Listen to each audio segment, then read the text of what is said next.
Diabetes, hipertensão, obesidade e idade avançada aumentam significativamente o risco de internação e morte em pacientes com Covid-19.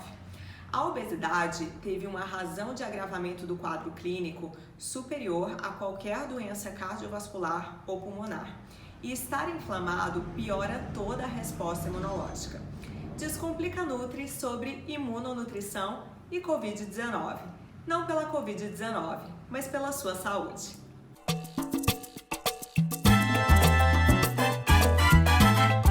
O sistema imunológico é um sistema complexo que não pode ser tratado de forma trivial. Então não adianta, por exemplo, tomar uma cápsula de vitamina C, ter uma alimentação ruim e achar que tudo está resolvido. A gente precisa de vários micronutrientes, cada um exerce papéis diferentes, para que o nosso sistema imune tenha uma resposta de fato eficiente.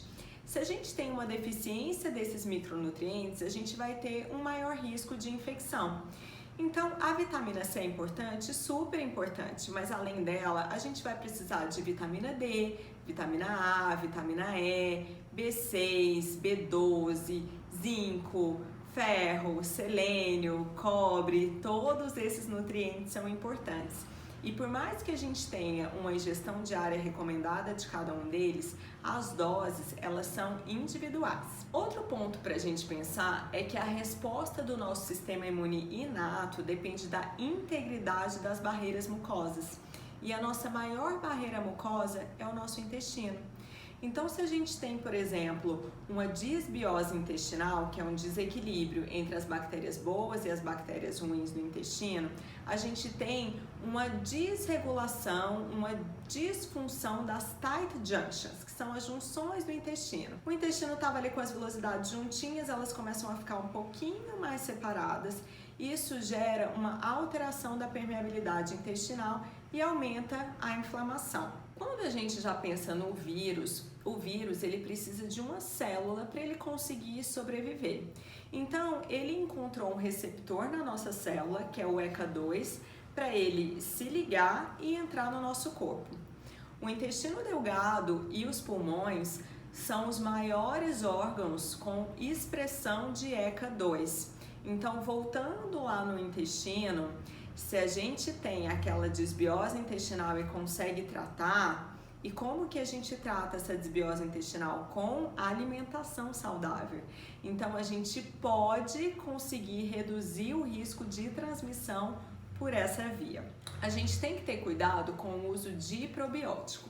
Parece que algumas cepas de bactérias aumentaram a expressão de ECA2 no intestino e aumentou a carga viral do paciente com Covid-19.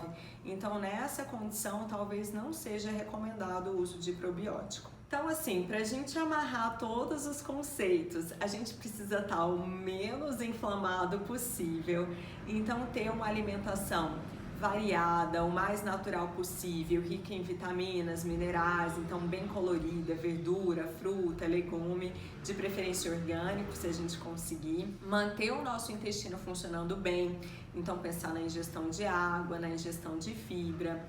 Pode ser que a suplementação seja interessante mesmo, então suplementação de vitamina C, vitamina D, quercetina, resveratrol, curcumina, ômega 3, glutamina. A gente tem que ter um pouco de cuidado com a suplementação de glutamina, porque ela é contraindicada em pacientes com câncer, por exemplo, ou quem tem muita enxaqueca.